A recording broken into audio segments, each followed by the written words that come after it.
tayo po ay mag-aral ng salita ng Panginoon. So, I know that we are all ready.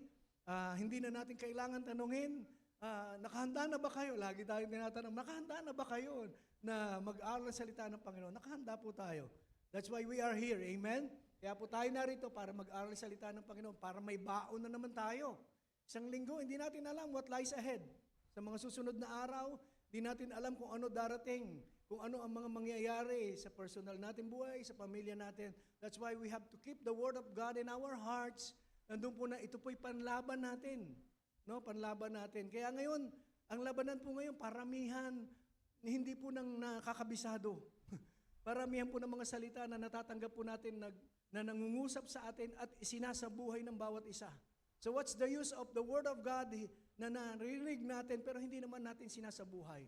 So lagi po, kaya nga mga practical yung itinuturo sa atin para pagkarinig po natin, i-apply natin sa buhay po ng bawat isa. Para anuman dumating, hindi tayo makikita ng kaaway ng butas. Kasi yan po hinihintay ng kaaway. Nowadays, mga bata pa lamang, ang dami pong mga takot na nararanasan at nandun po na maraming kaisipan na talagang ginugulo ng kaaway. Kaya kapag may Word of God, at least we have yung bang mapanghahawakan po natin, may panglalaban natin sa dyablo. Amen. So, the title of our message this morning is, so si Pastor Teng din pala, good morning sa inyo lahat. At sa iba pang mga kapasuran po natin. Title is, Known, Loved, Secured in the Good Shepherd's.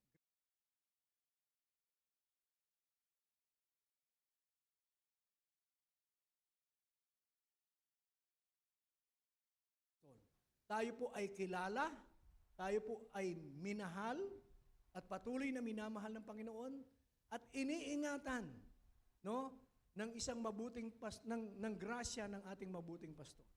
So, known, loved, and secured in the Good Shepherd's grace. So, basahin po natin sa John 10:14, although yung buong talata pong ito ay nagsasabi at nagpapahayag na ang ating pong Diyos ay isang mabuting pastor, but we have specific verse sa John 10:14, siguro po sa New Living Translation, yun po yung basahin po natin, at magbigay sa atin ng comfort, kaaliwan sa kung anuman ang kalagayan po ng buhay na meron tayo. Sabi po sa John 10:14, sama na po natin yung 15, siguro kasunod. Sabi po, I am the good shepherd, and I know my own, and they know me. Sabi po sa 15, just as my Father knows me, and I know the Father, so I sacrifice my life for the sheep. Sabi po sa Tagalog, ang salita ng Diyos, ako ang mabuting pastol, kung paano ako nakikilala ng aking Ama, at kung paano ko siya nakikilala, ganyan din ang pagkakilala ko sa aking mga tupa, at ang pagkakakilala nila sa akin. At iniaalay ko ang aking buhay para sa kanila. So purihin po ang Panginoon sa pagkabasa ng kanyang salita. Basahin ko po sa Amplified. Sabi po, I am the good shepherd, and I know. Sabi ng Panginoon, and I know, without any doubt, those who we are. Yung bang, sabi ng Panginoon, walang pag-aalinlangan. Alam ko. Sabi po, I'm the good shepherd, and I know without any doubt those who are my own, and my own know me, and have a deep relationship with me.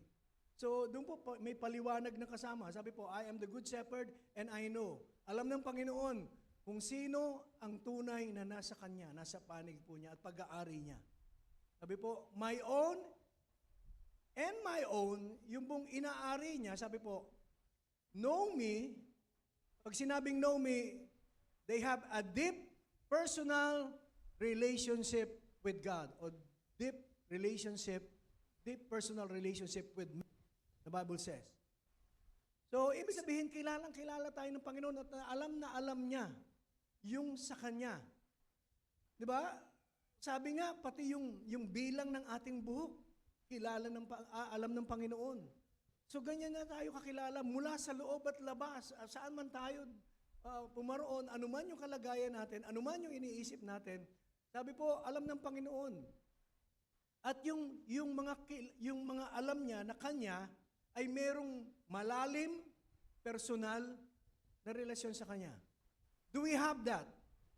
A deep personal relationship with the Lord. Amen. So meron tayong buhay na relasyon sa kanya, malalim.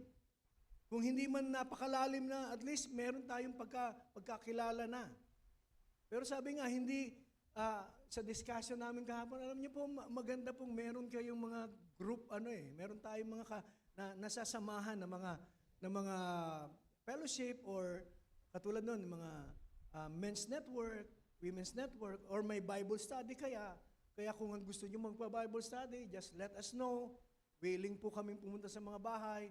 Kahit po hindi na linggo-linggo, kahit isang beses sa isang buwan, yes, we are willing. Amen? Marami po tayong pastor, may mga leaders po tayo na pwede pumunta. Ang women po ay init na. Sila po ay nagba-Bible study. May mga Bible study po sila sa kanila pong grupo at meron pong mga nagpapabukas ng Bible study sa iba't ibang lugar dito sa Pasig. Nag-aano po sila. At minsan po kapag may kailangan visitation, nandun po yung mga leaders with their members na pumupunta po. They took the initiative para po pumunta doon sa mga, kaya natutuwa po kami na sabi namin, this is the ministry na gusto natin maganap. Na yung tao, tayo mismo, yung bang makikisabi, si Tatay Carlos ba nun? Wala. Si Tatay Carlos kasi yung lagi nagsasabi sa amin, makisangkot tayo. Hindi po sa krimen. Makisangkot, parang makisali, makibahagi. No? Tumulong po tayo kung ano yung sa abot ng ating makaya para po mapalaganap ang salita ng Panginoon, lalo na yung word of grace. No? Yung pinag-aaralan po natin at yung tinatayuan natin, yung salita ng Diyos. Yung kaganyang kagandahang loob. So sabi niya, I am the good shepherd and I know without any doubt. Hindi ako nagdududa. Kaya ngayong umaga, hindi nagdududa ang Diyos sa inyo, kilala niya kayo. At kayo naman na mayroong personal na relasyon sa Kanya, kayo yung inaari niya, tinuturing niyang Kanya. At kapag ang Diyos nag-ari na Kanya, yung mga bagay na nasa Kanyang pangangalaga ay hindi niya hahayaang mapahamak. Yung lahat ng mga nagpapasakop sa Kanya bilang Diyos ay hindi po niya pinababayaan. Yan yung Kanyang pangako. Kaya naman doon pa lang sa mga salita pong ito, bilang mabuting pastol, wala siyang hangad sa bawat isa sa atin, kundi makita po ang bawat isa na tinatamasa kung ano man ang kanyang binayaran sa krus ng Kalbaryo. Yun lang naman ang gusto ng Panginoon. Alam niyo po, walang iba. Hindi po para paglingkuran mo siya, ibigay mo yung kanyang buhay. Hindi mo naman kaya kasi ibigay yun eh. Hindi man natin kaya ibigay yung lahat ng panahon natin. Hindi po, ang hinihingi lang ng Panginoon, just stay connected. Just stay in the relationship na meron tayo sa Kanya. Pagyamanin natin. No, pag-alabin pa natin yung ating mga puso sa paglilingkod, sa pananalangin. No, maraming avenue para po tayo makapaglingkod eh. Hindi lang naman dito sa pulpito. Hindi lang naman po sa mga ibang, kung hindi kayo nakakasama sa mga ministries within the ministry, marami po. Yung tayo po magpatutuo sa kabutihan ng Diyos doon sa community kinalalagyan natin, sa mga trabaho natin, no, sa marketplace. So, ibig sabihin, pwede. Kaya lang, what's holding us back para po i-share yung goodness ng Panginoon? Samantalang karapat dapat naman. Maraming ang na-i-share na hindi hindi naman karapat dapat nating ma-share. Di ba?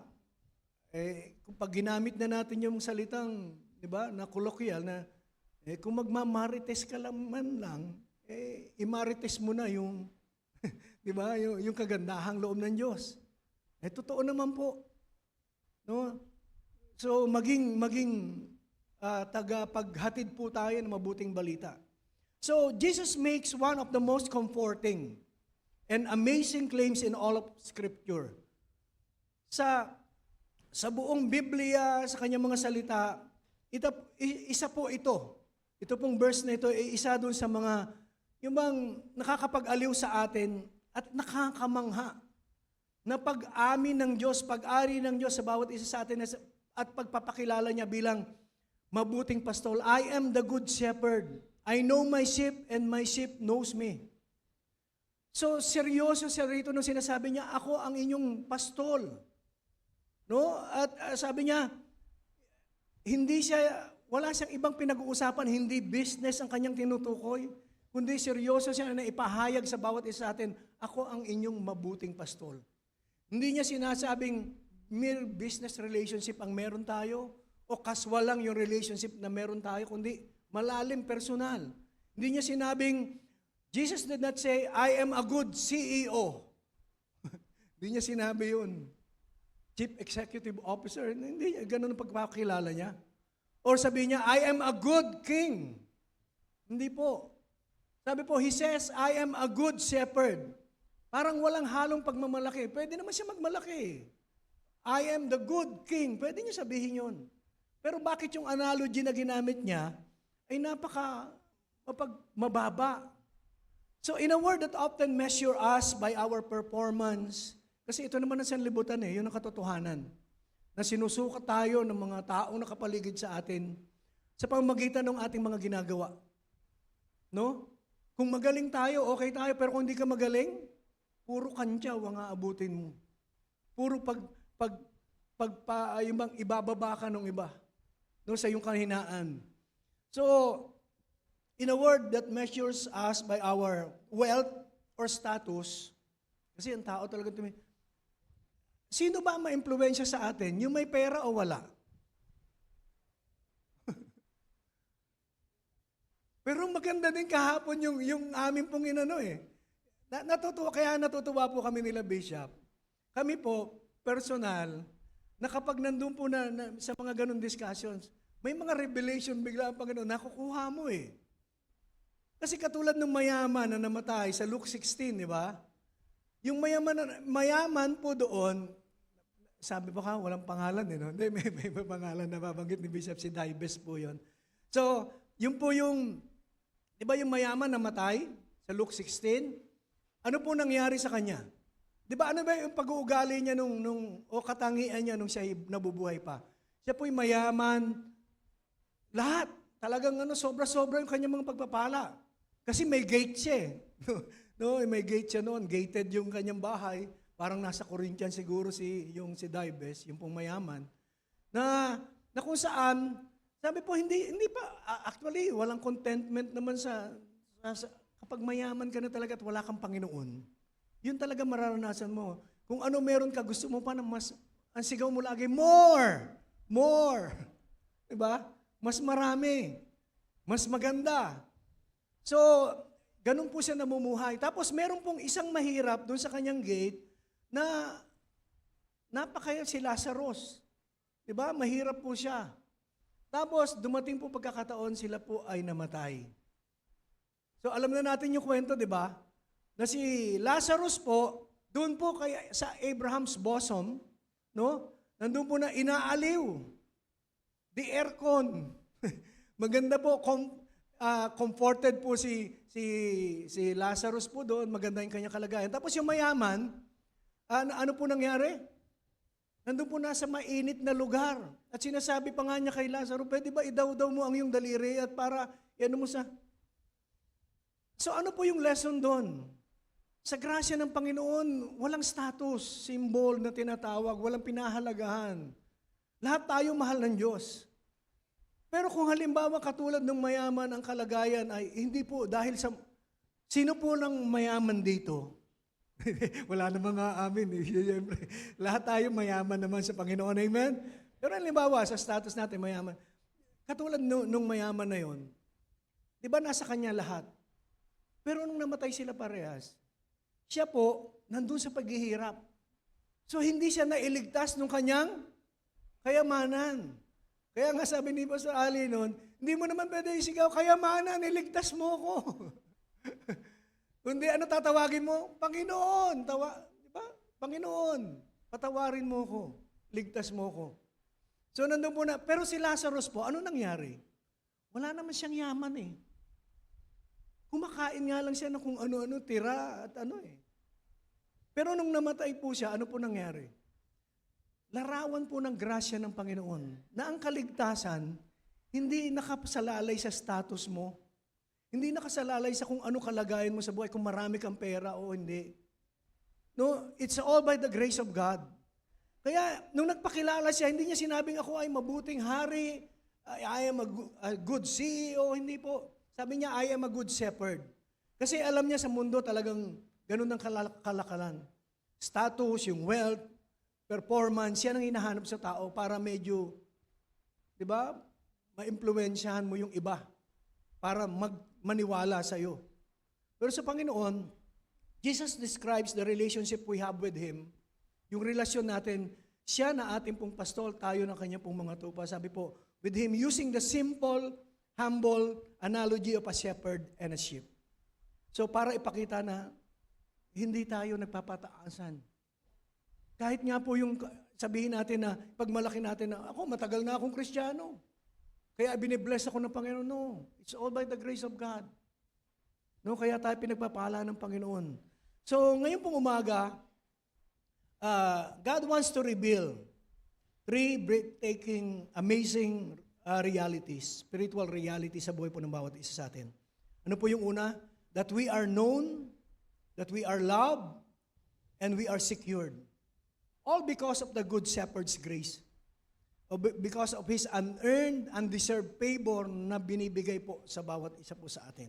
Amen? So yun po yung ating pong topic this morning at ito po, doon po tayo mag-aaral. So yung una pong word, known. Known. So the depth of His intimate grace. Ito po yung kapahayagan, yung lalim ng kanyang grasya sa buhay po ng bawat isa. No? It is not a superficial knowledge like knowing an acquaintance's name or seeing a face in the crowd. Kayo po ba, tanungin ko po kayo, kilala niyo po ba yung mga nasa banda ron? Hindi niyo kilala sa pangalan, of course. Pero namumukhaan niyo ba? Taga-life giver yan. Kaya pag nagsalubong kayo, ingat kayo. Kasi baka mamaya, meron kayong, hindi, medyo natagpuan ka ng kapatid mo sa hindi magandang sitwasyon na hindi ka nagliliwanag, mga taga-life giver po yan. Kaya kilalanin mo ang iyong mga kapatid. No? So, pero pag sinabi, kilala ko yan. Di ba? Ganun ang word natin. Pag tinanong mo, kilala mo ba si ano? Kilala ko yan. Nakikita ko yan sa life giver umatin. So, kilala. We know them. No? Ganun yung pagkakaalam natin. Kilala natin siya. Pero sabi nga po dito, yung sinasabi ng Panginoon na He knows us, hindi po superficial knowledge. Hindi lamang yung nakita mo siya doon sa kilala ko yan. Ako po, kilala niyo po ako?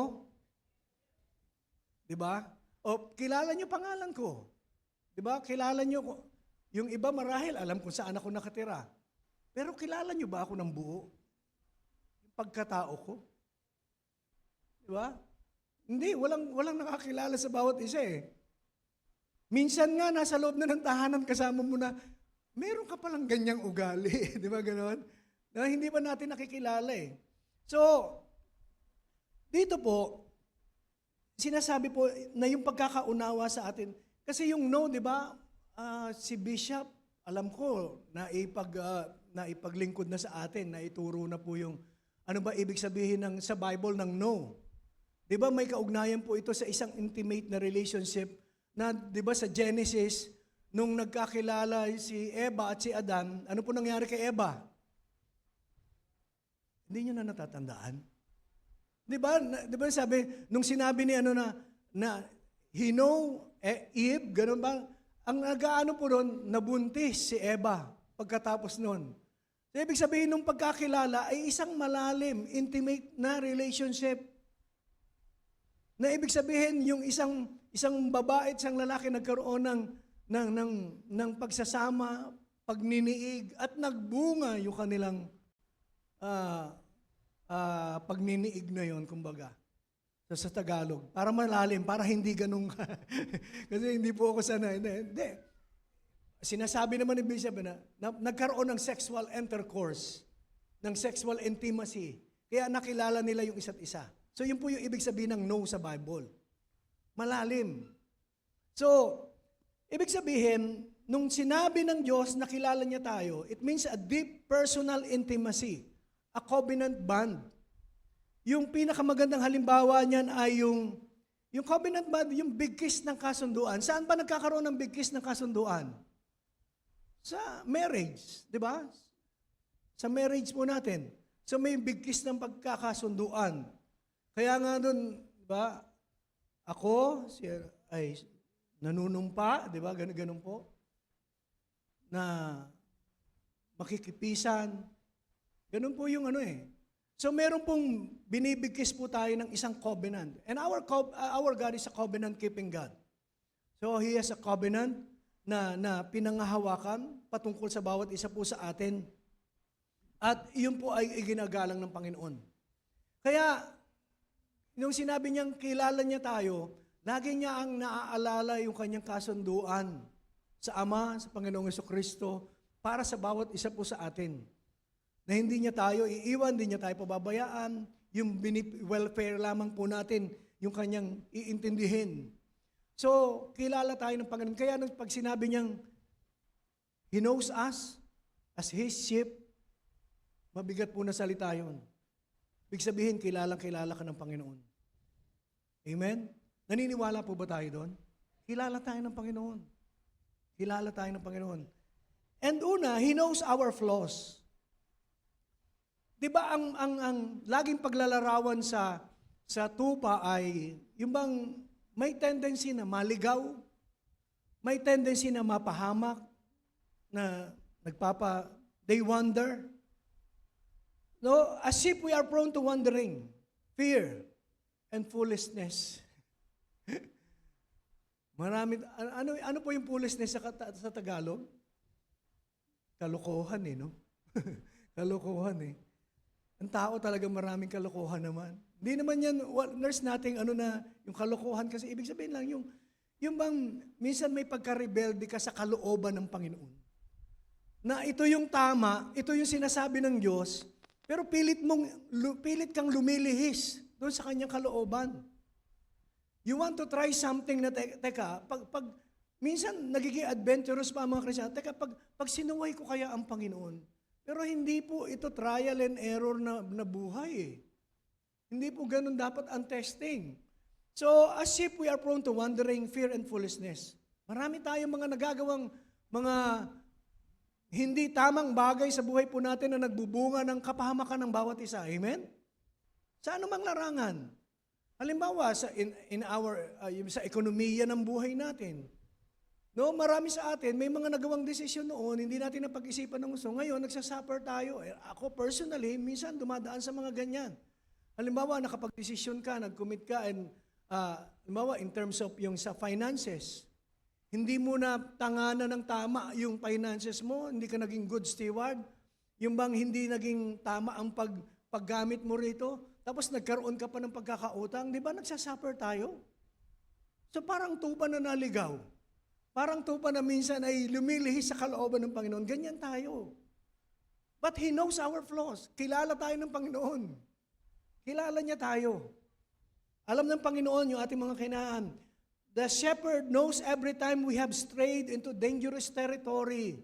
Na minsan nakikipaglaro tayo between doon sa kalooban ng Panginoon at sa kung ano ang dinidikta ng kaaway o ng sanlibutan. No? Na minsan sabihin natin, di ba, okay lang naman di ba, hindi naman siguro magagalit si Lord, mauunawaan niya na to. Di ba? Opo, nauunawaan tayo ng Panginoon. But we are to suffer the consequences. Kaya lang, nagtataka ka kapag nagkaroon ng consequences, Lord, bakit mo naman hinayaan ito? Ikaw ang pinabayaan mo kasing mangyari sa'yo. Hindi ako. Sabi lang ng Panginoon, ako pa naturo, ako pa may kasalanan, samantalang ikaw ang nagpapasya. No? Paano hinayaan kita? Ikaw ang nagpabaya sa sarili mo. I have given you all the principles, I have given you yung mga tao na pwedeng tumulong sa'yo, nagpapayo sa'yo, pero yung nagpapayo sa'yo, pinakinggan mo ba? Yun ang tanong. So kaya naman, nung paggawa mo ng desisyon, since ito yung gusto mong gawin talaga, minsan lang, inaano mo pa na, siguro naman, kalooban ito ng Diyos kasi mabuti. Gina-justify pa po natin. Pero alam ng Panginoon that we have been strayed into dangerous territory. Alam niyo po, alam niya every hidden sin. Every hidden sin. Alam ng Panginoon. And every fearful doubts. Yung mga pagdadalawang isip natin sa Kanya minsan, teka, parang imposible. Hindi yata siguro mangyayari. Teka, parang hindi. Yung mga pagdududa natin sa Kanyang magagawa sa atin, para sa atin, alam ng Panginoon yun. Kung minsan yung kahit na nagpe-pray ka, pero alam ng Panginoon, anak, kilala kita. Sinasabi mo lang, pero may pagdududa ka pa rin. May hindi ka pa rin tiyak na gagawin ko yan para sa'yo. And sometimes God is waiting for us na itama yung mga motibo lagi ng ating pong mga puso. Yun po mahalaga, yung motibo, no? Yung motibo ng ating pong mga puso. So, bakit ko po nasabing kilala tayo ng Panginoon? It is what the Word says. Sa Psalms 139, verse 1 hanggang 3, ito po yung sinasabi sa Tagalog. Panginoon, ang salita ng Diyos, sabi po, Panginoon, sinisiyasat niyo ako at kilalang kilala. Maliwanag po yan. Kilalang kilala. Pag sinabing kilalang kilala, lahat ng mga tinatago mo, lahat ng mga lihim mo, ano man ang may kaugnayan sa iyo, kilala ka ng Panginoon. No? Tayo nga, tao lang, di ba kapag madalas sinasabi, oy, kilala kita. Wag mo akong lokohin. Kilala, di ba? Pero ang Panginoon, minsan tayo, hindi naman talaga natin kilala sila. Pero ang Panginoon na nagsasabi sa atin ngayon, sabi niya, Panginoon, sinisiyasat niyo ako at kilalang kilala. At sabi po, nalalaman niyo kung ako ay nakaupo o nakatayo. Kahit na kayo ay nasa malayo, nalalaman niyo ang lahat ng aking iniisip. He is omnipresent, omniscient God. Alam po niya kung nasaan tayo. Hindi po totoo yung sinasabi ng dating doon na bakit nung nagtago si Adan, bakit sinabi ng Panginoon, Adan, nasaan ka? Hindi daw kasi alam ng Panginoon kung nasaan siya. So, alam niyo po, kilala tayo ng Panginoon. Sabi niya, kahit na ako ay nasa malayo, nalalaman niyo ang lahat ng aking iniisip. No, yung laman ng ating kaisipan. Alam ng Panginoon. Kaya minsan, kinukorek niya na nga tayo eh. Minsan may naiisip pa lang tayong medyo hindi maganda. Di ba kinoconvict na, yung bang kinoconvict na tayo, hindi kinoconvict na kinokondem, hindi po. Kundi pinapaalam niya na sa atin, pinapaalala niya yung kanyang salita. Teka, saka maunawaan mo na, teka, hindi pala tama. Taliwas pala sa kalooban ng Panginoon. Ito yung sinasabi ng kanyang salita. Ito yung iniisip ko. So, mali yung iniisip ko. So, nalalaman nyo ang lahat ng aking iniisip. Sabi po, nakikita nyo ako habang ako'y nagpapahinga o nagtatrabaho. Ang lahat ng ginagawa ko ay nalalaman nyo. Alam ko may awit po tayo. No? Puso ko'y iyong sinisiyasa. Buhay ko'y iyong alam, ang lahat kong lihim, O Yahweh, ay tiyak mo ngang nababati. Pero maganda doon, salamat Panginoon, kilala mo ako, ang lahat ng di ba? Hindi lingid. So ngayong umaga, meron bang nalilingid sa Panginoon? Not even your problems. Hindi po lihim yan. Hayag po yan sa Panginoon, alam ng Panginoon. Kaya hindi natin pwedeng sabihin na, hindi mo naman alam kung ano kalagay. Alam po ng Panginoon. And He is doing something right now. Kung ngayong umaga, meron kang kinakaharap ng mga pagsubok, na tayo po ay nabibigit ang lubha, ngayong umaga, meron pong ginagawa ang Panginoon. Amen? Hindi po natin alam, hindi natin alam kung paano yung kanyang kaparaanan, pero walang nalilingid sa Kanya. Kung ngayon po meron tayong kabigatan, there is that yung minsan mga iniisip, alalahanin sa puso na nagpapabigat sa atin. Alam niyo po, alam ng Panginoon. Walang nalilingid sa Kanya. Kaya lang minsan tayo, ayaw nating sabihin, ayaw natin i-open. Alam niyo po, alam ng Panginoon, pero gusto niya sabihin natin, Lord, kailangan kita sa ganitong area ng buhay ko. Lord, I want your intervention, your divine intervention dito po sa ano. Kasi mabigat, himala po yung kailangan ko eh. No, so anumang pangangailangan, anumang alalahanin, anumang kalagayan ng buhay natin ngayong umaga, sabi po, nalalaman ng Panginoon. Kaya huwag ka mag-alala. Meron na siyang ginagawa. Amen? At mamaya malalaman mo, magpapasalamat ka na lang, Lord, hallelujah. Talagang totoo ang iyong salita. Panginoon, alam mo ang lahat patungkol sa akin. Amen? Hindi namin alam, hindi ko po alam, hindi alam ng katabi mo. Ganoon naman tayo eh.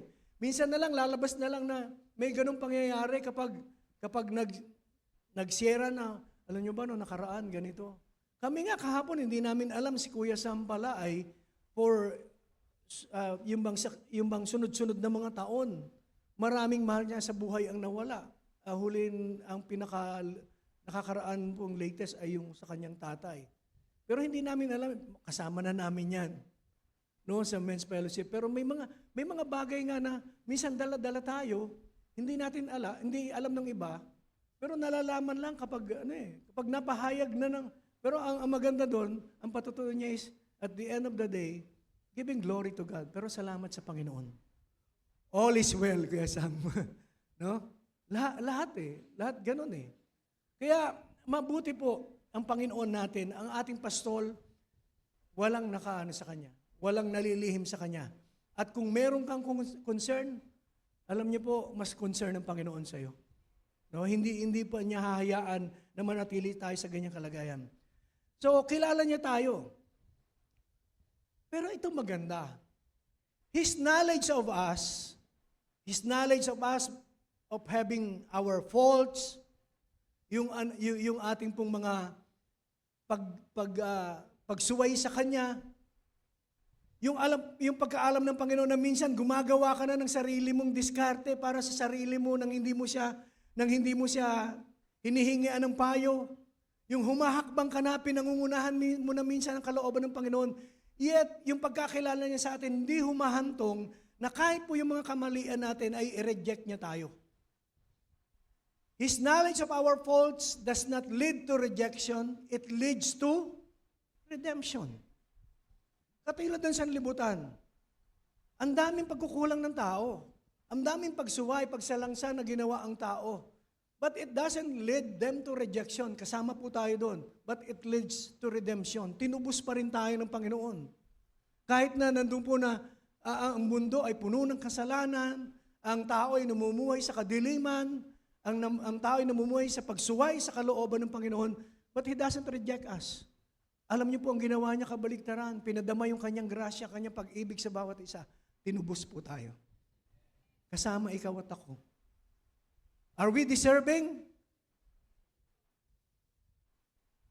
Pero sinasabi ng Panginoon, you are worthy. No? Ng kanyang grasya na binayaran niya doon sa krus ng Kalbaryo. Worthy ka ng kaligtasan na meron tayo ngayon. At worthy ka na tumanggap ng mga biyaya na inihanda para sa iyo ng Panginoon. Amen? Hallelujah. So, ang bawat isa. So, His grace meets where you are, not where you should be.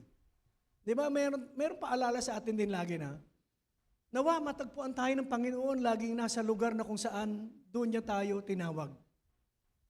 Di ba? Ang pagpapala daw ng Panginoon, matatagpuan mo doon sa panahon na ikaw ay nandoon nakapaloob sa kanyang kalooban. Ibig sabihin, nandoon ka sa lugar na iniwanan ka niya at itinalaga ka niya. Halimbawa, kung pastor ka, hanggang sa huli matagpuan ka ng Panginoon na nangangaral ng kanyang salita. Nagiging liwanag para sa maraming tao.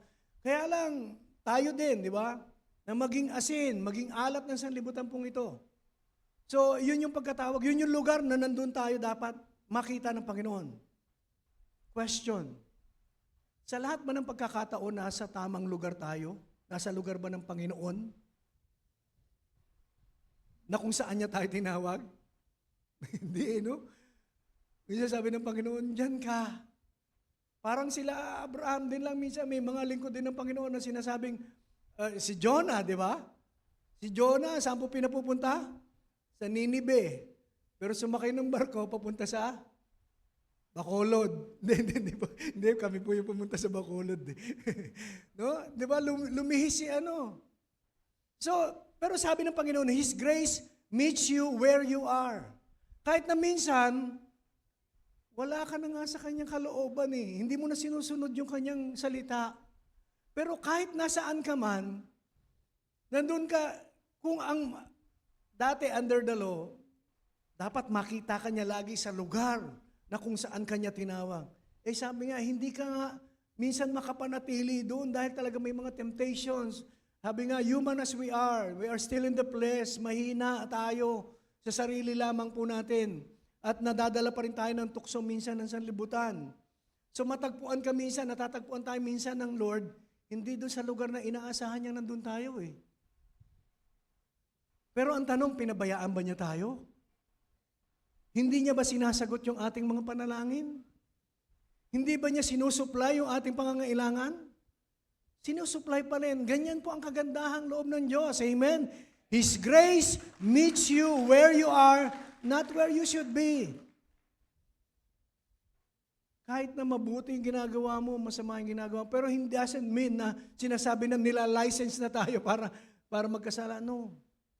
Mas mainam pa rin na tayo po'y nakapaloob. Nandun tayo sa lugar na kung saan tayo tinawag ng Panginoon, sa loob ng kanyang kalooban. No, ibig sabihin sa kanyang kagustuhan, sa kanyang perfect will. So, He knows our flaws. So, doon sa kahinaan natin, ano po ginawa ng Panginoon? Yung ng ating pastol. The shepherd initiates. Actually, ito po yung pinaka-core, yung pinaka-importanting bahagi ng grasya, yung aral ng grasya. Kilala tayo ng Panginoon. Jesus knows us not because we've spent earning His attention, kasi maraming panahon talaga, pagkakataon. Tayo ngayon lamang po tayo nabubuksan sa mensahe ng grasya ng Panginoon. Di ba? Even si Bishop, he testifies na hindi po magmula nung natayo ang life giver, nasa grasya na tayo, no? We are living under the law. Under the old covenant. Yun po yung mga principles na tinatayuan natin dati.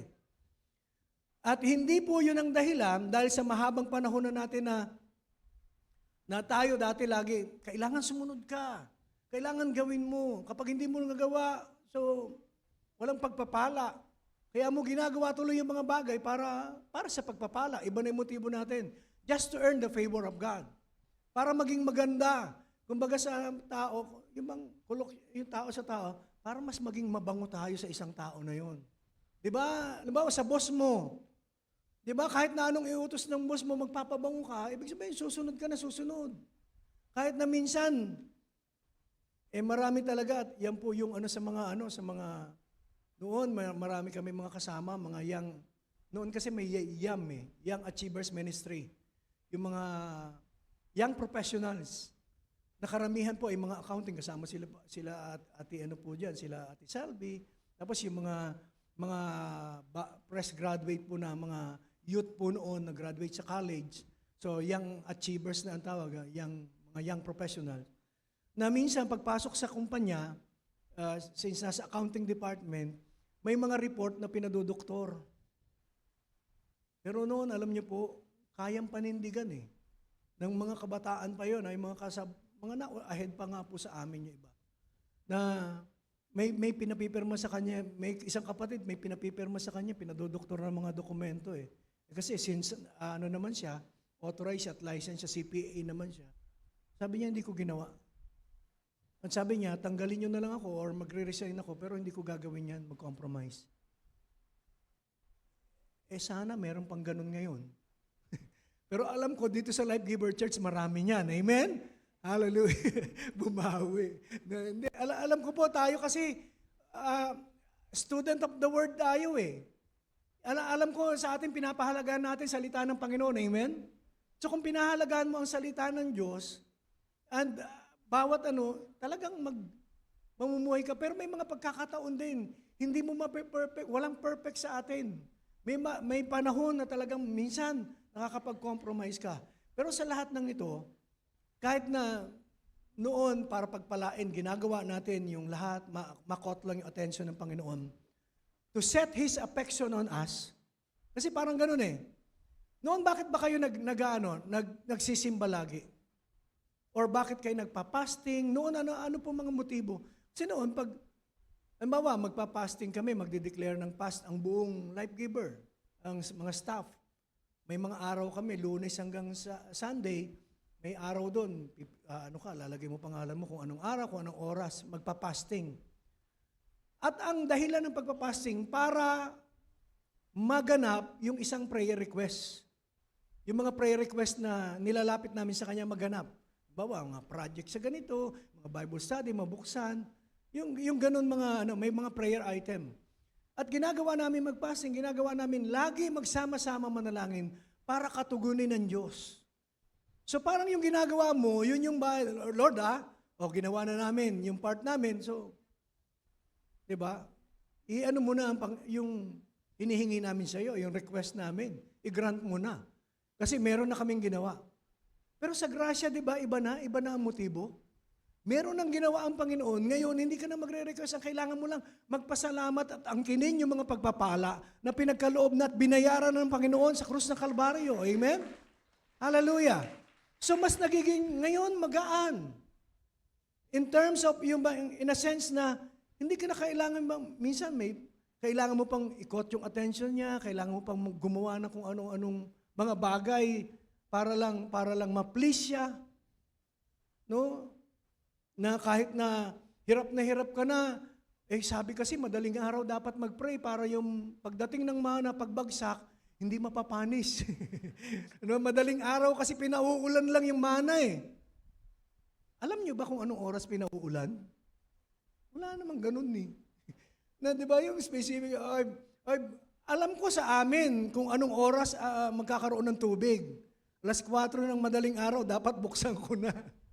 Pero yung mana, yung babagsak, alam niyo po, sa panahon na kailangan po natin, kahit wala sa oras, ibibigay ng Panginoon.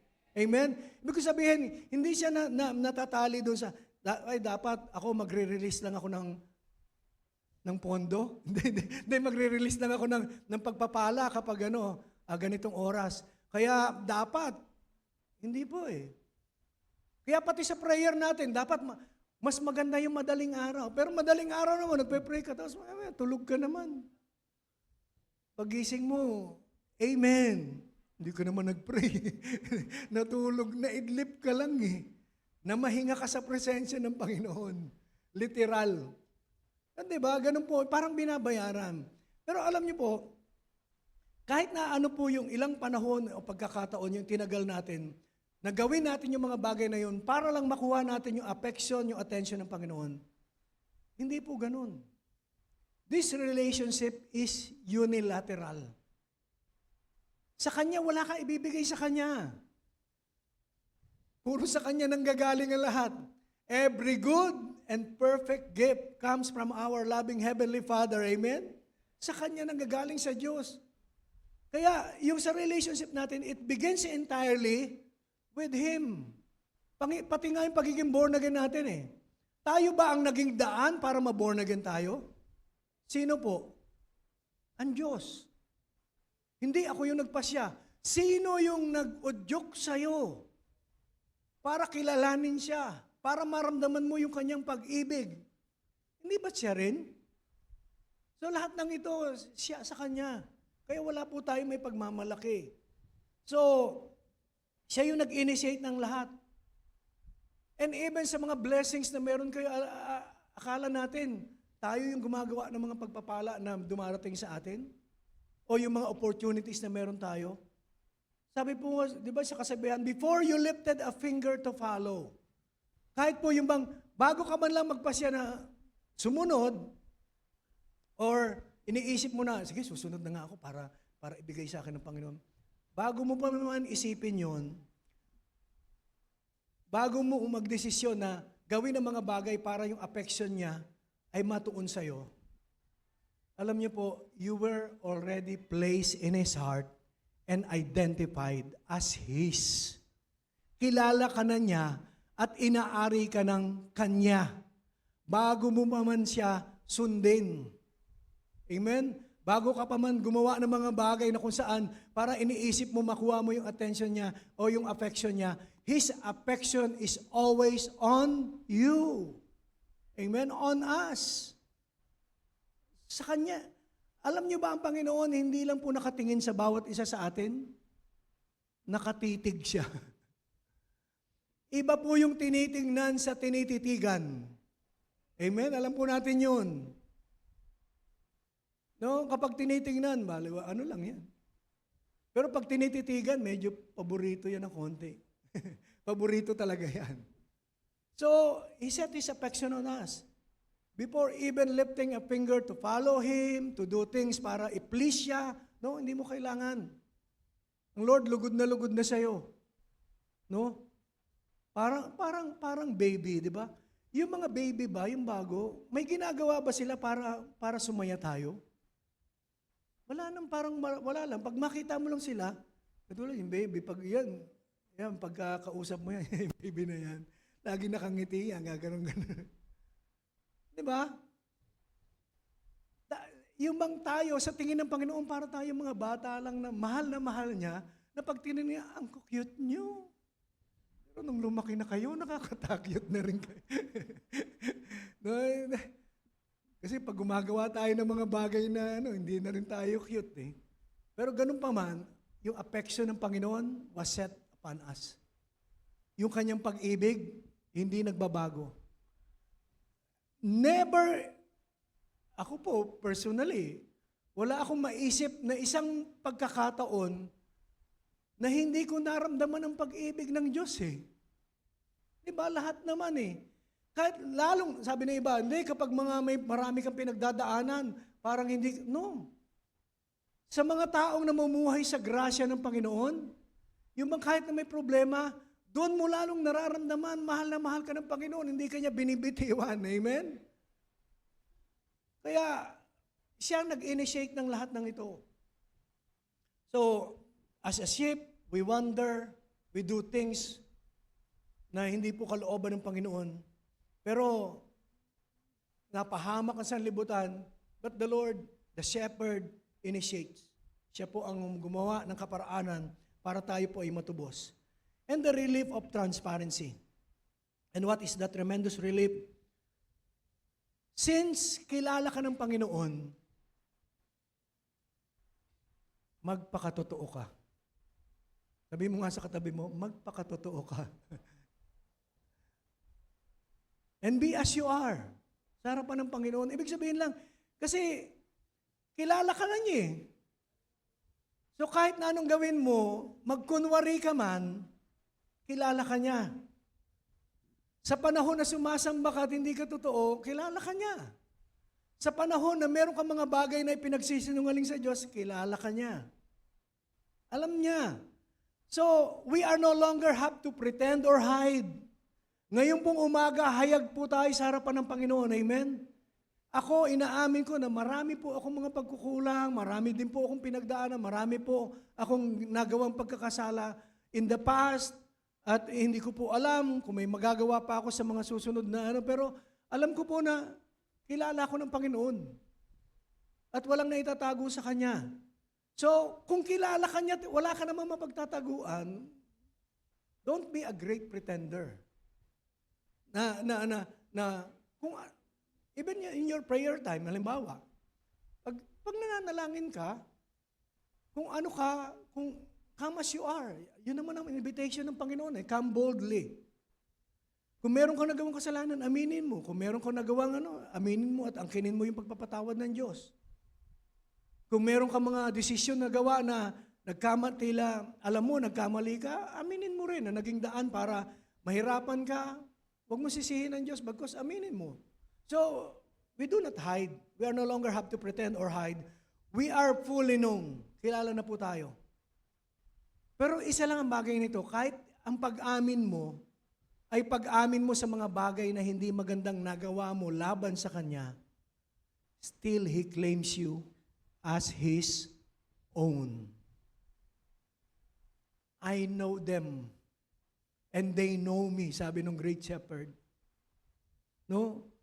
Kaya ngayong umaga, kung meron man tayong mga bagay na nagawa, na naging daan para mag-suffer tayo, o halimbawa man sa kasalukuyan, just huwag na tayo magtago sa Panginoon. Sabihin na natin sa Kanya. Ipaalam natin. After all, alam naman niya eh. So, kasi hindi na po nasusurprise ang Panginoon. Lagi nating narinig, our failures do not surprise our God. Or even, do not repel Him. Yung mga pagkukulang natin, mga pagkakasala natin, hindi yan ang daan para itaboy natin ang Diyos o itaboy tayo ng Diyos. Hindi yan daan. Yung nagkasala ka, wag mo na akong kilalanin ng Diyos, hindi na kita anak. Siguro ang tao nakakapagsabi ng ganyan minsan. Yung mga magulang. Pero yung mga magulang, alam niyo po, minsan nakakapagsabi lang ng ganun sa dala lang ng pagkabigla, yung galit, isa unang sigwa ng inis o galit, di ba? Nasabi, wag mo na akong kilalaning magulang, lumayas ka. Pero pagkalaya, sasabihin naman, iiyak-iyak, bakit ko ba pinalayas yung anak ko? Mahal ko yun. Di ba, gano'n naman? Pero tayo po, since sinasabi na wag na tayo magtago sa Kanya at kilala naman niya tayo, sabi po, maging sa ating mga kainaam, hindi na nasusurprise ang Lord na minsan nagkakamali tayo. Wag mo lang kakaririn. Wag lang natin uugaliin. Wag lang nating sasadyain. Yun po hindi na maganda. Pero nandun po na kung nagkakamali tayo, alam ng Panginoon. Pero hindi yan ang daan para itaboy tayo ng Diyos, para itakwil tayo na Kanya, na hindi na Kanya, na hindi niya tayo anak, na hindi na tayo favored ng Panginoon, na hindi na tayo mahal ng Diyos. Hindi po gagawin ng Diyos yan. Bagkos sa bawat pagkukulang, pagkakamali natin, ano po ginagawa ng Panginoon? Niyayakap tayo. Amen? Niyayakap tayo ng Diyos. Ganyan ang Panginoon. Malayong malayo sa tao. Na pag nagawan mo ng hindi maganda, hindi ka nakikilalanin. Or hindi ka na kayang mahalin. Hindi ka na kayang patawarin. Alam, minsan may mga, di ba, totoo naman yun sa pelikula, di ba, may mga, hindi na kita mapapatawad. Mga ganong mga dialogue. Hindi na kita kayang patawarin. Hallelujah, pero merong himala. No, sa Panginoon, kaya tayong patawarin ng Panginoon. So you are known and His claims on you stands firm, not on the basis of your goodness, but on the certainty of His grace. So, nagkakamali man tayo, minsan may mga bagay na hindi tayo sumusunod sa Kanya. Nandun po na naisasantabi natin yung Kanya pong kalooban, yung Kanyang salita, pero hindi pa rin mababago yung Kanyang claim sa atin. I know my own. Kilala ko kayo, kayo ay akin. Hindi mababago yan kung ikaw man ay hindi nakakagawa ng mabuti.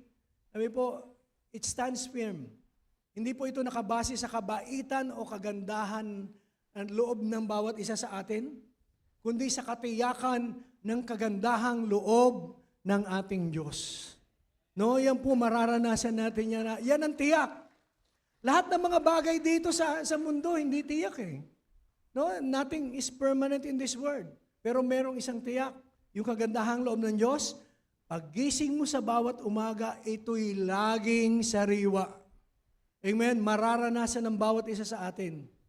Kaya, iyan po yung So, we are known. And pangalawa, we are loved. Hallelujah.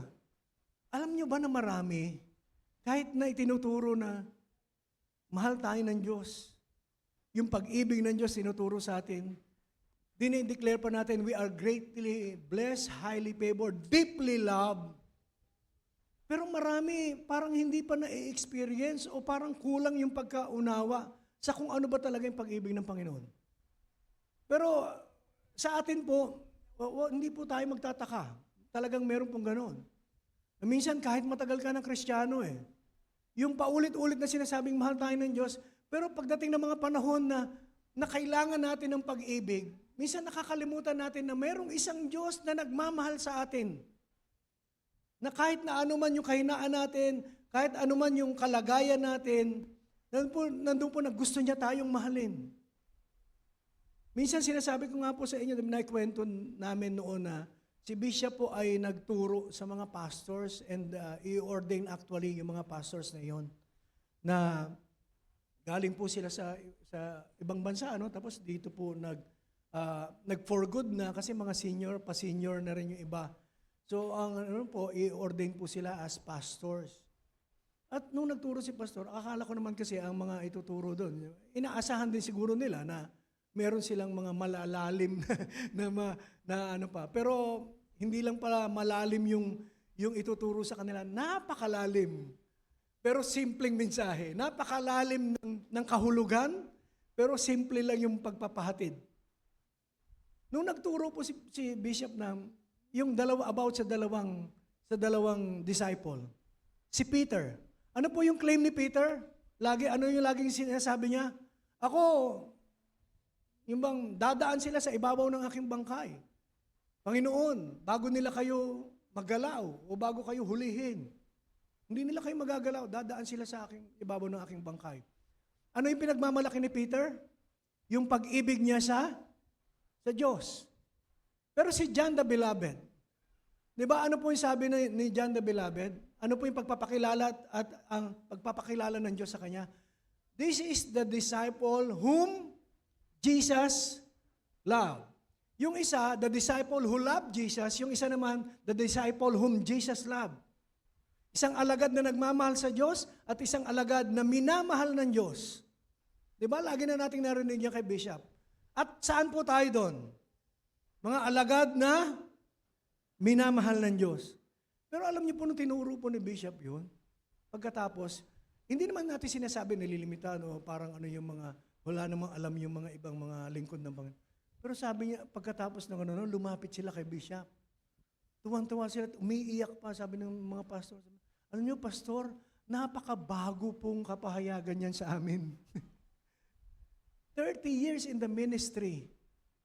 Pero sabi, napakabagong kapahayagan sa amin patungkol sa pag-ibig ng Diyos. Minsan alam lang natin yung pag-ibig ng Diyos eh. Pero hindi natin alam kung gaano kalawak at wala namang makakasukat niyan.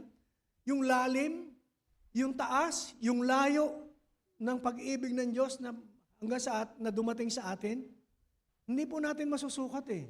Pero yan po ang totoo, mahal na mahal niya tayo. And the knowledge, yung pagkakilala sa atin ng Panginoon, since una po natin binanggit, the knowledge of the shepherd is always rooted in love.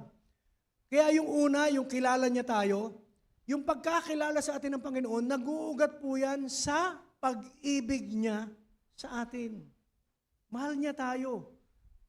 At kaya niya sinabing mahal niya tayo, kilala niya tayo. Pero yung pagkakilala sa atin ng Diyos, nag-ugat po yan. Nakaugat po yan sa pag-ibig niya. So, to understand how deep this love is, sabi po sa verse 11 nung John 10. Amen? I am the good shepherd. The good shepherd sacrifices his life for the sheep. So, gaano kalalim ang pag-ibig ng pastol sa bawat isa po sa atin, ng Panginoon sa bawat isa sa atin? Sabi po sa verse 11, I am the good shepherd sacrifices his life for the sheep. So, mauunawaan natin na yung pagkakilala sa atin ng Diyos, nag-uugat sa pag-ibig niya, at paano natin masasabi para gaano kalalim yung pag-ibig ng Diyos? Yung ibinigay niya, sinakripisyo niya yung kanyang buhay para sa bawat isa. No, ibinigay niya yung kanyang buhay para sa bawat isa sa atin. Hindi ba patunay ng malalim na pag-ibig ng Diyos? Parang minsan sila, for God so loved the world. Sometimes we need to meditate. And personally, let us ask God, Lord, ano yung pag-ibig mo sa akin? And then the Word of God will answer us.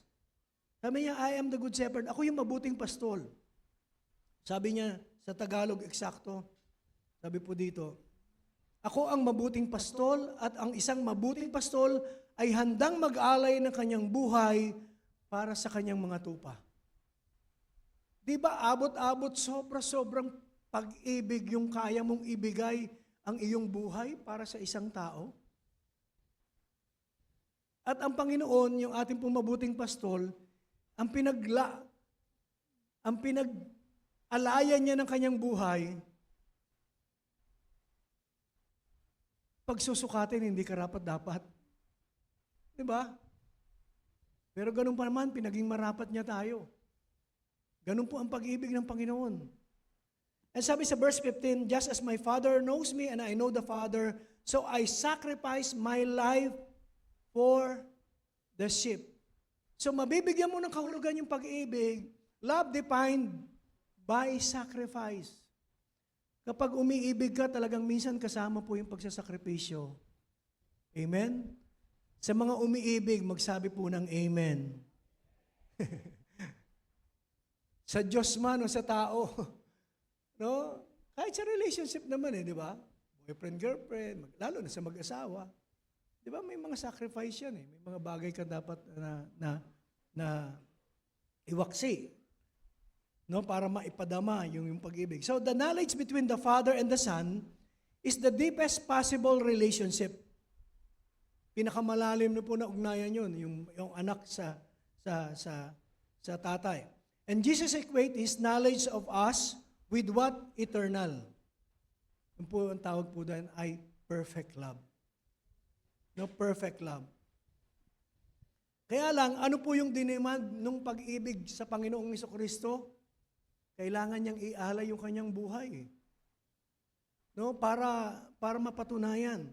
So He proved His love, His agape love, by laying down His life for us. Talagang inialay niya yung kanyang buhay para sa bawat isa atin.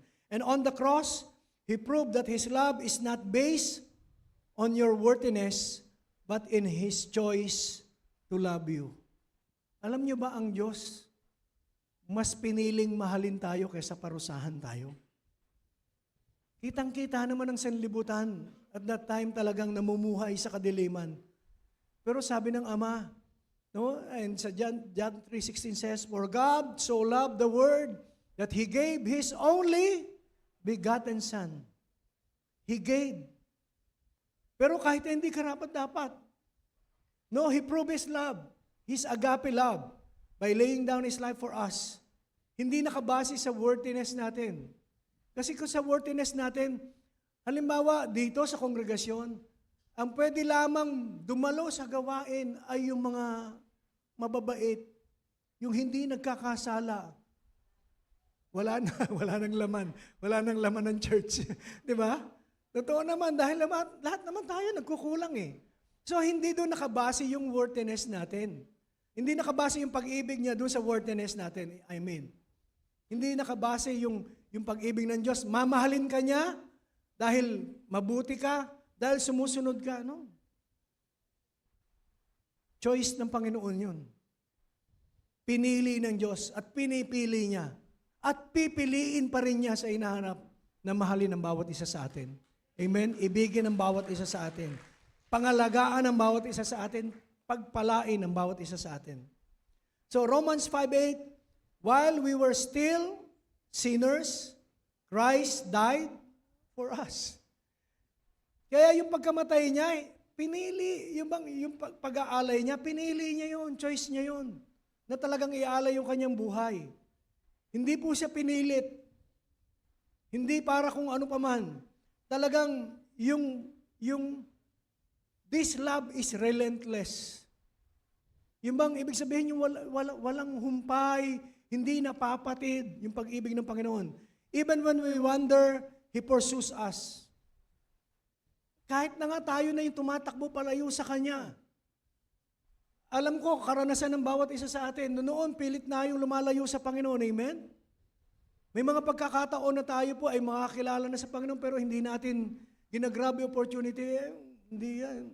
Parang sinesharean ka ng Word of God at tama naman yung dala sa'yo ng mabuting balita pero parang wala sa atin. Okay naman ako, mabait naman ako Nagsisimba naman ako at maayos naman yung pamumuhay ko, pakikitungo ko sa kapwa. So tama na yun. Hindi ko na kailangan ganito, magsimba, hindi ko na kailangan. Pero alam niyo po, bakit tayo natagpuan dito ng Panginoon? Dahil sa pag-ibig niyang hindi napapatid, walang humpay na humahabol sa atin. He pursues us. No? Hinahabol tayo eh. Kung naalala nyo yung awit, it's your stubborn love that never let go of me. I can understand why it should be perfect love. Embracing the worst in me. Pero mo, embracing the worst in us. Niyayakap pa rin tayo ng Panginoon at our worst. Walang makakagawa niyan eh. Hindi ang tao. Kaya hindi kahit na nga po malalapit na mga tao sa buhay natin, minsan hindi kayang gawin yun. Yung love us at our worst, kapag worst ka na, hindi na kita love. Minsan ganun ang prinsipyo ng ano. Pero since we have the love of God and we have Lord Jesus Christ in our lives, kaya na po natin yun. Kaya naman, in our relationship with our husband and wife, diba, sa mga anak natin, nakakayanan na rin natin kahit na gaano nakakulit yung ating mga anak, kahit na minsan hindi na natin masweto, pero mahal pa rin natin sila. Amen? Because of the grace of God. Kasi naramdaman na natin yun sa ating amang nasa langit. And through our Lord Jesus Christ, inialay niya yung kanyang buhay, talagang He pursues us. So, this love is relentless. Even when we wander, kahit na tayo magpapunta saan-saan, He pursues us. Hahanapin pa rin tayo ng Panginoon. Hindi niya tayo tatantanan. Even when we doubt, He reassures us. Minsan may mga pagdududa ka na, pero i-reassure ka ng Panginoon, ito yung aking salita, ito yung aking promise. No? Kaya naman mananauli yung ating pong kalakasan. So, yung pag-ibig ng Panginoon, unconditional and final. Yung pag-ibig na pinadama ng Diyos sa atin, the day we got born again, yung panahon na binayaran niya ito sa krus ng Kalbaryo, it is unconditional and final.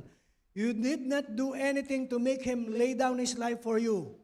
Meron ba tayong ambag para magtulak sa Panginoon o mag-udyok sa Kanya na ibigay niya yung Kanyang buhay para sa atin? Meron bang ginawa ang tao? Wala.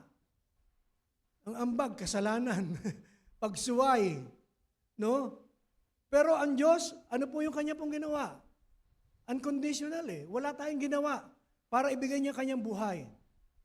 Ganon din naman, we cannot do anything to undo that ultimate act of love. Wala din tayong pwedeng gawin, hindi yung pagsuway mo, hindi yung kasalanan mo, para bawiin niya naman yung Kanyang ginawa. Pagpapakita ng pag-ibig, pagpapahayag ng pag-ibig sa krus ng Kalbaryo. Hindi naman pwedeng sabihin, teka, masama na kayo, babawiin ko na. Di ba? Babawiin ko na lang yung pag-ibig na binigay ko sa inyo. Hindi ko na kayo love. Sabihin niyo yun sa bata, di ba, na anak niya, hindi na kita love. Ano po mangyayari? Iiyak eh. Nararamdaman ng bata, di ba? Minsan, ginagawang pang ano nga yan ng mga hindi na kita love. Iiyak yung bata. Pag umiyak sa kanong, hindi, love kita. Pinaiyak mo na eh. Ganon. Pero, sabi po, wala tayong gagawin upang bawiin pa ng Diyos yung pag-ibig na yan. Yung pag-ibig na yan, it is unconditional, mananatili, final na po yan sa buhay natin. Saan man tayo pumaroon, ano man ang mangyari ngayon sa kinabukasan, mahal na mahal ka ng Diyos. At wala siyang hinihinging kapalit sa bawat isa po sa atin. No, just stay in the relationship. Yun lang naman ang hinihingi ng Panginoon. And, hallelujah, this is the sacrificial grace na tinatawag. It is one time, all-sufficient payment for our identity. Yung Kanyang ginawa, isang beses lang, kabayaran, para sa ating pong pagkakilanlan bilang Kanya. Para ma-identify lang tayo na, ayan, anak ng Diyos, pinagbayaran ng Kanyang dugo, pinag-alayan ng Kanyang buhay. No? Yung ating identity bilang mga shepherd. So His death was not a suggestion, it was a final, undeniable act of profound love. Pagpapahayag ng malalim na pag-ibig ng Diyos, yung Kanya pong ginawa sa krus ng Kalbaryo. Hindi po isinuggest natin sa Kanya na, pwede ba? Ialay mo ang iyong buhay, no? Kusa po siya.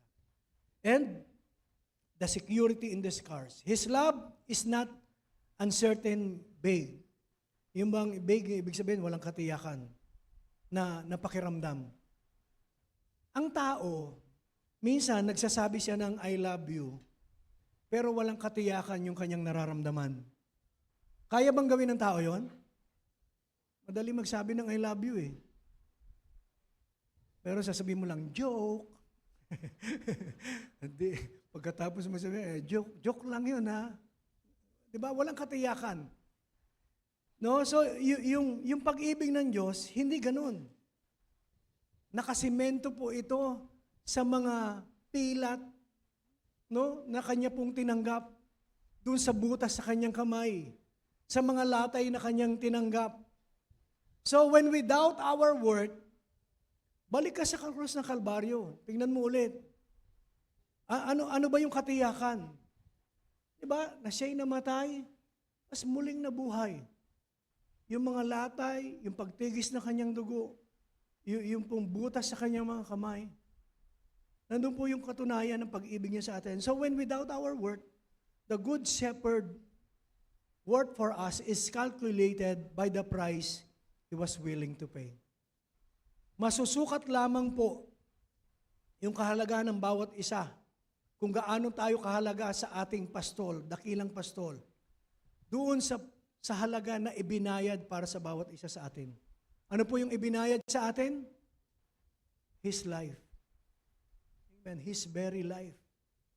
Buhay niya yun. Buhay ng Panginoong Jesucristo. Kaya, and last, we are secured. Amen. Secured. The promise of His unshakable grace. Ang sabi po niya, and my own know me. And my own know me. The good shepherd, I am the good shepherd, I know my own sheep, and they know me. So, our ability to know Him is not a testament to our spiritual strength, but a sign of His keeping power. Hindi rin natin ipagmalaki na, alam mo, kilala ko ang Diyos. At dahil kilala mo siya, ibig sabihin, malakas ka? Or yung bang kakaiba ka? O pwede ka may pagmalaki na, ako, kilala ko ang Diyos. Kung ano man ang kadalilanan mo. Pero alam niyo po, kaya mo lang nakikilala ang Panginoon? Kasi kinikip ka niya eh. Pinangangalagaan ka niya. Yung kapangyarihan niya para pangalagaan ka. Ang nagpapanatili sa iyo, kaya naman nandiyan ka pa rin at patuloy mong nakikilala ang Diyos from glory to glory. Bible-based yung ating pagkakilala sa Kanya. So hindi mo pwede may pagmamalaki na dahil sa iyo yon. Kaya kilala mo siya. Kasi lagi ako nagpe-pray. Kaya malakas ako. Kaya kilala ko siya. No. Malakas ang Panginoon. Makapangyarihan siya. Nang pinapangalagaan niya tayo lagi. Kaya ang Diyos, makikilala mo siya sa bawat araw ng buhay po ng bawat isa sa atin. Kapag tayo po ay pinapangalagaan natin yung ating relasyon sa Kanya, pray po tayo, nagsasaliksik tayo ng Kanyang salita. So, knowing Him is following Him. Sasabihin mong kilala mo siya, pero ayaw mo naman siyang sundin. So, knowing Him is following Him. How do the shepherd know the shepherd? They recognize His voice and follow Him. Kaya ba nating kilalanin ang Diyos sa pamamagitan lamang ng Kanyang tinig? Narinig niyo ba ang tinig ng Diyos? Pastor, wala na po. Hindi ko po sinasabi, oy. Di ba, tatawagin yung pangalan. Hindi, baka matakot po kayo. Nangungusap po sa atin. Kalooban po natin or by the Word of God na atin pong pinag-aaralan. So, ibig sabihin, kapag kilala mo ang iyong mabuting pastor, you recognize His voice, madali lang naman din malaman. Alam niyo po, minsan ang nakakaano lang, sasabihin ng iba, hindi ko alam eh. Through the Word of God. Amen? Ito yung kanyang tinig.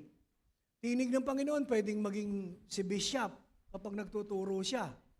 Diba, na ipinapahayag sa atin ng salita. Diba, tinig ng Panginoon yon na nangungusap sa atin. So, kapag nangusap sa atin ng Panginoon, nandun po na, ano ba ang laging sasabihin ng Diyos? Mabuti o masama? Mabuti. Kapag mabuti yung pinagagawa sa'yo, ibig sabihin, tinig ng Diyos yon. Pero kung hindi, ibang tinig yun. At maraming tinig. May tinig ng sanlibutan na nagsasabing ganito ang dapat. May tinig naman ng diablo na ito yung gawin mo. Pero ang pinakamainam na pakinggan po natin ay ang tinig ng Panginoon. Amen? Ang kanyang salita na pinapangaral sa bawat isa po sa atin. So our knowing is simply the response of grateful heart to His initiating grace. Siya na nagpadama ng kanyang kagandahang loob sa atin, tayo naman po na tumanggap ng kagandahang loob ng Diyos, ang ating pong tugon ay ang pagsunod sa kanyang kalooban. So it is the evidence that the Spirit is working in us, drawing us to Himself. Lagi po ang ituturo ng Banal na Espiritu Santo, tinig ng Panginoon na mangusap sa atin, ay lumapit sa ating pong mabuting pastol. Lumapit lagi sa Kanya, hindi po lumayo. Pag sinabi sa'yo na lumayo ka dyan, iba yun, ibang tinig po yun. So, our knowing is simply the response of a grateful heart to His initiating grace. So, we are secured, a promise of permanence. John 10, verse 28, sabi po, I give them eternal life, and they will never perish, so no one can snatch them away from me. Basahin ko po sa Tagalog. Verse 28, binibigyan ko sila ng buhay na walang hanggan, at kailanman ay hindi sila mapapahamak. Walang makakaagaw sa kanila sa aking kamay.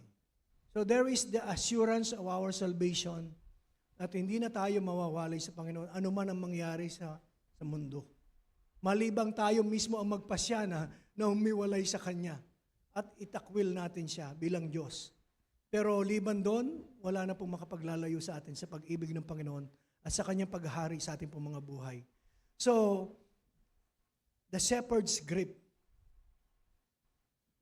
Kasi yung kinatatakutan po ng marami kasi yung mawala yung kaligtasan eh. At marami pa rin nagtuturo, kahit po sa mga katulad natin, ng mga churches, ibang mga ministers, tinuturo pa rin na nawawala yung salvation. No? Work out your salvation kasi pag hindi, buburahin ni Lord ang pangalan mo sa aklat ng buhay. Saan kaya nakasulat yun? Ba't nabubura, no? Sa lapis po ba? Nabubura. Sa iba may burahan pa no? Pero merong assurance na salvation. Sabi niya, wala nang makakaagaw sa kanila sa aking kamay. No, so wala pong makakaagaw. And shepherd's grip, our security is not based on the strength of sheep's grip on the shepherd's wool. Di ba yung sinasabi nga natin minsan, Lord, sa'yo lang ako kumakapit. Sabi ng Panginoon, bumitaw ka, ako na lang ang kakapit sa'yo. Kasi pag ikaw ang kumakapit, madalas nakakabitaw ka, sumasablay. Pero pag ako yung kumapit sa'yo, hindi ka makakahulagpos. Hindi ka makakawala sa akin. No, kahit saan ka man pumaroon, yung pag-ibig mo ang maghahabol sa'yo. Pag-ibig ko ang hahabol sa'yo. So, you are secured. So, our security is not based on the strength of sheep's grip on the shepherd's wool. It is based entirely on the strength of the shepherd. Nakasalalay po sa pagkapit na mabuting pastol, yung pong sa ating pong pagkatao sa ating katawan, nandun po nakasalalay yun. Hindi sa pagkapit natin, kundi sa pagkapit niya sa bawat isa sa atin, sa pagyakap ng Diyos. So, we are secured by His keeping grace. Our failures do not remove us from fall. Pag yung anak po ba natin ay nagkasala at hindi natin nagustuhan yung ginawa, hindi na siya anak natin at pinalalabas na natin siya ng bahay? Hindi. Miski nga may alaga ka may alaga kang hayop, di ba? Marami Pag yung parang tupa, halimbawa, sabihin na natin yung tupa, may alaga kang tupa. Kapag meron bang nagawa yung isang tupa na yon, hindi na siya kasama doon, hindi na siya papapasukin doon sa kawan, pasasamahin sa kawan? Hindi. May pagtutuwid lang na gagawin, pero hindi siya inaalis doon sa kawan. Kasama pa rin siya, kinikilala pa rin siya. You belong. This is where you belong. Into my family, into my kingdom, says the Lord. So, hindi ka pa lalayasin. So, your failures do not remove you from the fold. They simply remind you to listen to the loving voice of the one who pursues you. Hindi ka niya alisin sa ano. Hindi ka na sasabihin, hindi ka na born again, hindi ka na kasama sa sa federasyon. Hindi, ibig sabihin sa samahan. Hindi ka nakasali. Kasi ayaw mo sumunod eh. Minsan tinutuwid lang po tayo. Yung mga pagkakataon, tinutuwid po tayo. So we have to listen for the loving voice of the one who pursues us. At madali lang pong marinig ang tinig ng Panginoon. It is a sweet, gentle voice of our God na kahit na nagkakamali tayo, napaka-gentle pa rin ng Panginoon. No? Sasabihin lang sa'yo, bumalik ka. Consider your ways. Tapos, balik ka. At yan po ang inaano ng Panginoon. So, we are known, we are loved, and we are secured. No? In the grace of our good shepherd. Hindi tayo magano yan. Hindi mababago po yan. So, ngayon po umaga, let's just come before the Lord. At kasama po tayo po sa ating pong pakikibahagi ay makibahagi po tayo ng may tunay na kapahayagan. Tanggap po natin na tayo po ay kilala ng Diyos. No? Kaloob-looban natin, anuman may kaugnayan sa atin, kilala ng Panginoon. Minamahal niya tayo, anuman yung hindi na natin kailangan magtago. You don't need to hide. Aminin lang natin. At nandun po yung pag-ibig ng Diyos. Final po yan, unconditional sa bawat isa. And we are secured. No? Yung kanyang promise na permanent of His promises sa buhay ng bawat isa. At yung grip, yung paghawak sa atin ng shepherd ay makatitiyak po tayo na tayo po ay pinagpala ng Panginoon. Amen. Hallelujah. Panginoon, maraming salamat po o Diyos sa mga kapahayagan na ngayong umaga ay amin pong narinig. Simple but profound message, Panginoon, na kung saan pinapahayag na kilala mo kami, mahal mo kami, at sa iyong mapagpalang kamay, kami po ay tiyak, Panginoon, na hindi mapapahamak. We are not known because we perform well. We are not loved because we are lovely. We are not secured because we are strong. We are known, loved, and secured because Jesus is the good shepherd who by grace alone has chosen as His own. Panginoon, salamat po sa mga mensahe po ngayon pong umaga na amin pong natanggap. Nawa, Panginoon, manatili po ito sa amin pong mga puso hindi lamang namin narinig, bagkus may pamuhay, Panginoon, ng bawat isa po sa amin. Maraming salamat po, Panginoon. Minsan pa sa mga biyaya, Panginoon, na alam po namin, nadaloy, Panginoon, sa amin pong mga buhay, bunga, Panginoon, ng kagandahang loob mo, O Diyos. At kailanman, Panginoon, hindi magbabago ang iyong pagtingin sa bawat isa. The act of love that you have done, the cross, Panginoon, ay alam po namin, Panginoon, na hindi na may impluwensyahan pa ng kung anuman ang aming pong ginagawa, anuman, Panginoon, ang aming pong mga pagkukulang. Maraming salamat po, O Diyos, sa buhay, Panginoon, ng bawat isa na alam ko po, nangusap ka, Panginoon, sa umaga pong ito. Maraming salamat po sa iyo po namin tinitiwala ang lahat-lahat. Maging sa oras pong ito, Panginoon, sa aming pong pakikibahagi, Panginoon, gagawin. Ikaw po ang mapagpala. In Jesus' name, Amen. So, pwede po yung mga answers na, let us just pray for the element. Hallelujah. Panginoon, maraming salamat sa mga elemento pong ito na aming pagsasaluhan. Sa mga tinapay, Panginoon, na sumisimbolo na iyong pong katawan na nabayubay, tumanggap ng lahat ng latay sa krus ng Kalbaryo upang ang bawat isa na makipag-isa sa iyo at kumilala, Panginoon, sa iyo, makibahagi, Panginoon, ay tumanggap ng kagalingan. Bless niyo po ito, Panginoon. Maging ang Diyos na sumisimbolo na yung dugo, Nagpapatunay na kami po'y nilinis mo na, kami po'y pinatawad mo na, Panginoon, sa lahat-lahat ng aming pong kasalanan. Maraming salamat po. Lord, we still claim miracles, O God, Panginoon, sa aming pong pakikibahagi, miracle of healing, miracle of, hallelujah, renewing of our minds, O God, transformation, Panginoon, sa aming pong mga buhay. Maraming salamat po. In Jesus' name, amen and amen. Hallelujah. Thank you, Lord God.